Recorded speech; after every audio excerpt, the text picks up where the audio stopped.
I'm going out to my VE tent in order to make a video, and I want to show you this. We stuck this here because we have fallen into this hole too many times. We have cracks in the ground because of lack of enough rain this year. Well, we've had a lot of rain, but lately it's pretty dry, and all these cracks are forming in the ground. But today we had a rain. It wasn't much of a rain, but it'll do some good. I'll show you one of the cracks. There's one. And they go real deep. If they were opened any wider, you could probably lose a little dog in there. They're so deep.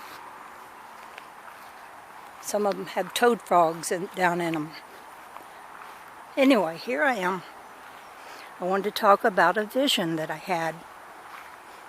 Actual vision. And I want to talk about it out here in my VE tent. VE stands for Vector Equilibrium. Anyway, this is it. Got this beautiful passion fruit flower that's growing around it. And I have a lot of my sacred geometry pieces that I've made out here. Kind of a mess. This is one of my latest ones right here. It shows the flower of life with the vector equilibrium coming from the middle, and on top of that an octahedron with a vector equilibrium inside of the octahedron. Anyway, so I'm going to sit down. Let me get in here and get situated. I put this big chair in here so I'd be more comfortable. Doesn't look as good as this purple one. That seems to fit the place better. But I'm way more comfortable in it. Now, the other night I could not sleep, so I got up, read a little bit to get my eyes tired, and I was just still real sleepy but unable to fall asleep and up, so I was conscious. And conscious that I was conscious. So I put down the book and I just closed my eyes sitting there. And that's when I started to see a stream of light on either side of me. I'm sorry, I was looking at this. It's a little spider. Look at him. Oh, you can't see him. He's just hanging there. He's a tiny little thing. I'm watching him struggle. There you are. Let's see if I can get you in. Maybe nobody wants to see a little tiny spider. Anyway, I drew a picture just to show you. It's not a very good picture, but here it is. It was like this stream of light came from either side of my head, not from my head, but from behind me. The stream of light was traveling on either side of my head to the front of me. When it got into in front of me, it entered into a little space, the shape of the vesica piscis, or you could say an eye shape, in which there was a little blue ball. And the little blue ball seemed to remind me of the earth. And then all at once, it all faded away. And then happened again, the stream of light coming from either side, coming to the front of me, joining in the front of me to surround this little blue ball in a space the shape of a vesica piscis. It happened, I think, 5 times. The reason I don't know the count real good was because I was just like, oh, so flabbergasted. I was like, oh, wow, this is wonderful. I hope it never ends. But when it was over, I thought that must have been about 5 times, but it could have been more. because I wasn't going 1, 2, 3. I wasn't thinking to count as it happened. But I've thought about it since then, and I've wondered, what does it mean?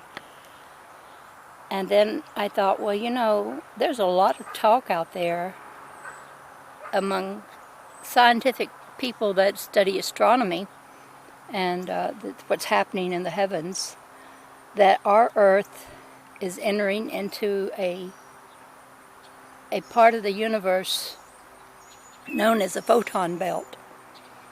And we've been in it already for a while, but we're getting more so into it. And they think there's a great surge of cosmic light that is going to kind of engulf our Earth. And some people think it's going to cause a lot of chaos and maybe death. But no one knows really if it's a good or a bad thing. If you fear that it's bad, it might just be whatever you fear it to be, or it might just be whatever you hope it to be. I hope it's something really good.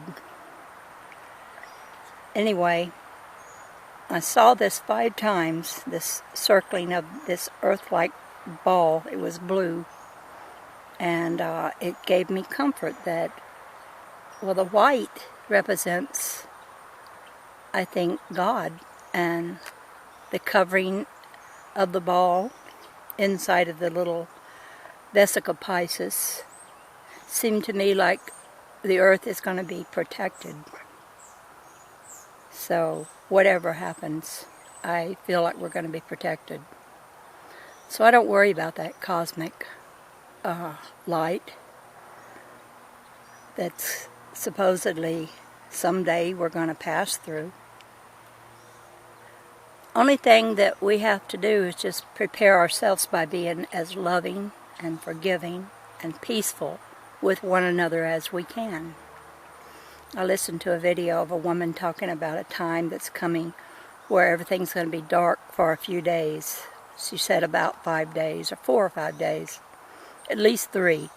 But anyway, during this time, she said it's good to have enough food and water and a way to keep warm, and don't leave your house, because to get out there on the road, there's a lot of people going to be driving blind, and you could get hurt in a car accident, so stay home.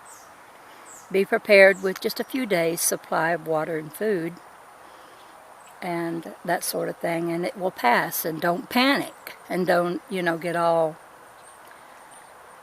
going crazy by keeping your cool and not thinking it's the end of the world. It may be the end of something, a certain way of life, and the entrance into a different way of life, and where everything will be different, and people will maybe understand better that which is truth, and not be buying into all the lies and all the fears and all the fear-mongering that's going on in the present time. I used to listen to conspiracy theorists, and sometimes it made a little sense to me, but usually it convinced me to be hateful of what they wanted to do and to fear. And the hate and fear was growing in me, so that pretty soon I thought, well, I don't know if I believe it or not, because I can only go by what they say. And if I go by what they say a lot of things without any proof at all. And I can't give over my power to another to discern for me what it is I should fear or hate. I've just decided whatever it is, however evil it might be, I will love it into the light. That's all I can do, because I'm not going to fight their way. You don't fight the enemy by using the methods of the enemy, who count on us getting into fear and hate. When we do, we're playing their game, and they are perfectly happy for us to get into fear and hate. They encourage it because these are disempowering to us, and they know that. So I think they make up a lot of stuff, and they conjecture a lot of things that are really theory, but they act like, oh no, this is really going to happen.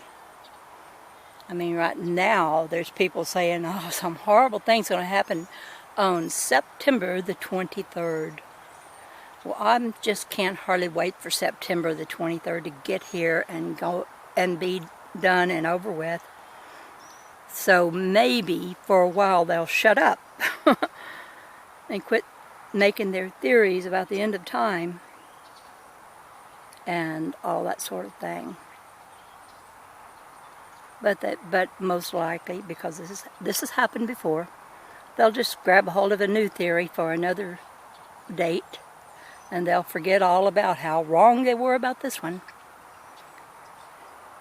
But anyway, whatever happens in September, even if it were a disaster and you lose your life, you've lived your life on this earth and you're going to die at some time anyway.